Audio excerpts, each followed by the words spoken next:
दबंग खबरें का बजा डंका, राख हुई राजन टकला की लंका, सांच को आंच नहीं और झूठ कितना भी छुपाया जाए वो आखिर में झूठ ही रहता है। नमस्कार दर्शकों और साथियों, मैं हूं शशि शर्मा, आप देख रहे दबंग खबरें। दर्शकों, आज हम उसी काशी मीरा नाके पे मौजूद हैं जहां कल हमने बड़ी प्रमुखता से खबर प्रकाशित की थी, प्रसारित की थी कि राजन टकला की जो लंका थी यहाँ पर विराजमान थी। यहाँ पर तकरीबन 12 से 15 रूम लॉजिंग बोर्डिंग बना दिए थे उसने। दर्शकों, बड़े दुख से कहना पड़ता है, हैरानी से कहना पड़ता है, राजन टकला ने पहले यहाँ पर एक एडवोकेट का ऑफिस खोला और एडवोकेट का ऑफिस शुरू करने के बाद वहां पर कुछ सुपारीबाज पत्रकारों का अड्डा बन गया। रात को वहां पर पार्टियां चलती थी और इस पूरे जो राजन टकला की लंका है, इस लंका के पीछे 3 ऐसे बड़े चेहरे हैं पत्रकारों के, जिन्होंने पत्रकारिता छोड़कर दलाली का धंधा शुरू कर लिया है।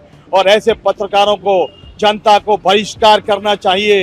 ये पत्रकारिता की आड़ में, ये पत्रकारिता के नाम पर धब्बा हैं, जिन्होंने लाखों रुपया लेकर महानगर पालिका के अधिकारियों को बदनाम किया, महानगर पालिका के नाम पे पैसे उठाए और उनको बदनाम करते हुए राजन टकला की लंका को बसाने में उन्होंने मदद की। देखिए कितनी दुकानें हैं, और तो और ये जो आप नीचे दुकानें देख रहे हैं, ये सभी की सभी दुकानें इलीगल तरीके से बनाई गई है और इनमें कई दुकानों में स्टे है और कई दुकानों में स्टे हट चुका है। लेकिन महानगर पालिका जो है, वहाँ का विधि विभाग जो है, सोया हुआ है और कार्रवाइयाँ तब होती है जब कोई पत्रकार, जागरूक पत्रकार इस पे संज्ञान लेता है और जनता तक इस मुद्दे को लाता है, तब बड़ी कार्रवाई होती है। लेकिन देर आई दुरुस्त आए। हम बहुत ही आभारी हैं राधा विनोद शर्मा जी के, जिन्होंने राम की भूमिका निभाते हुए इस रावण जो है राजन टकला, उसकी लंका का नाश किया सवेरे 7 बजे और उसकी लंका को ध्वस्त किया है। ऐसी ही कार्रवाइयां शहर में निरंतर होनी चाहिए। दर्शकों, आपको ले चलते हैं, इसकी और अवैध बांधकाम है। यहाँ पे काशी मीरा हाईवे पर काजल लॉज है, वो भी अवैध तरीके से बनाया गया है और कई वर्षों से स्टे की आड़ में आंख मिचौली खेल रहा है महानगर पालिका से। अब चाहिए राधा विनोद शर्मा को कि ऐसे अवैध गतिविधियों को अंजाम देने वाले लोगों की लंका को ध्वस्त किया जाए। अब समय आ चुका है, क्योंकि एक तरफ मीरा भाईंदर वसई विरार के जो पुलिस आयुक्त है निकेत कौशिक जी, उन्होंने शिकंजा कसना शुरू कर दिया है। उन्होंने कल रात को 5 होटलों पर कार्रवाई की है जो सवेरे 4 बजे तक चलते थे। बहुत ही सराहनीय भूमिका पुलिस आयुक्त निकेत कौशिक जी की। अब मनपा आयुक्त और पुलिस आयुक्त दोनों को मिलकर इनकी लंका को ध्वस्त करना होगा, तभी मीरा भाईंदर की जो बदनाम छवि है वो साफ सुथरी छवि में प्रतीत होगी। आइए चलते हैं, इस राजन टकला का एक और अवैध लॉजिंग बोर्डिंग है काजल लॉजिंग, वहां का भी नजारा आपको दिखाते हैं। दर्शकों, मेरे पीछे देखिए, ये काजल रेसिडेंसी रूम्स, ये शहर को, इस सुंदर और स्वच्छ शहर को, देह व्यापार को बढ़ावा देकर धब्बा लगा रहा है, शहर के नाम को धब्बा लगा रहा है।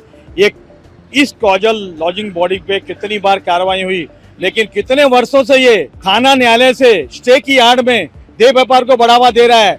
स्टे भी खत्म हो चुका है, लेकिन महानगर पालिका के जो अधिकारी हैं इस पे कार्रवाई नहीं करते। क्यों नहीं करते? हम अपने माध्यम से IAS अधिकारी आयुक्त राधा विनोद शर्मा के संज्ञान में लाना चाहते हैं, इस काजल लॉज पे भी आप तोड़क कार्रवाई करें। जिस तरीके से आपने वहां पर यात्रिक लॉज पे कार्रवाई की है सवेरे 7 बजे, और जनता को दिखाएं कि IAS अधिकारी की ताकत क्या होती है और निष्पक्ष भूमिका निभाते हुए इस पे तोड़क कार्रवाई करें। अब किस राजनेता का संरक्षण है, किस नेता का संरक्षण है, ये भी राधा विनोद शर्मा को जानना होगा और ऐसे अवैध धंधे करने वालों पे नकेल कसनी होगी, तभी मीरा भाईंदर को स्वच्छ, साफ, सुंदर बना सकते हैं, उसकी छवि को हम सुधार सकते हैं। नहीं तो हर 500 मीटर 100 मीटर के अंतराल में लॉजिंग बोर्डिंग है, कोई ये टूरिस्ट प्लेस नहीं है। इतना लॉजिंग बोर्डिंग की बनाने की जरूरत क्या है? मीरा भाईंदर को देह व्यापार की मंडी बनाने में इनका सबसे बड़ा हाथ है और इन पे लगाम लगनी चाहिए। लेकिन महानगर पालिका क्या करती है? तोड़क कार्रवाई करती है और तोड़क कार्रवाई करने के बाद उन पे मामला दर्ज नहीं होता है। इन पे तो मोफा एक्ट के तहत कार्रवाई करनी चाहिए, मामला दर्ज होना चाहिए, लेकिन महानगर पालिका ना जाने क्यों नहीं करती। आज सवेरे 7 बजे उन्होंने उस यात्री लॉज को तोड़ा, लेकिन एमआरटीपी के तहत मामला दर्ज नहीं किया। इसी तरह ये बचते रहेंगे और फिर दोबारा उसको अंजाम देंगे। कोई नया अधिकारी आएगा और उन पत्रकारों पर भी नकेल कसनी होगी। यहाँ के सीपी निकेत कौशिक जी को, राधा विनोद शर्मा को, जिन्होंने अधिकारियों के नाम पे पैसे लिए हैं, उनके कॉल डिटेल निकालिए। राजन टकला के कॉल डिटेल निकालिए, अपने मनपा अधिकारी कॉल डिटेल निकालिए, उनके माता दाने वाले नीचे के अधिकारी कॉल डिटेल निकालिए, सीडीआर निकालिए, किस पत्रकार ने कितनी बार बात की है, और वहाँ के सीसीटीवी को खंगाला जाए, तब पता चलेगा कि बड़े बड़े पत्रकार भी आजकल दलाली का धंधा शुरू कर चुके हैं शहर में। अब देखना है हमारी खबर का संज्ञान किस तरह लिया जाता है। कैमरामैन परवान मिनी के साथ शशि शर्मा।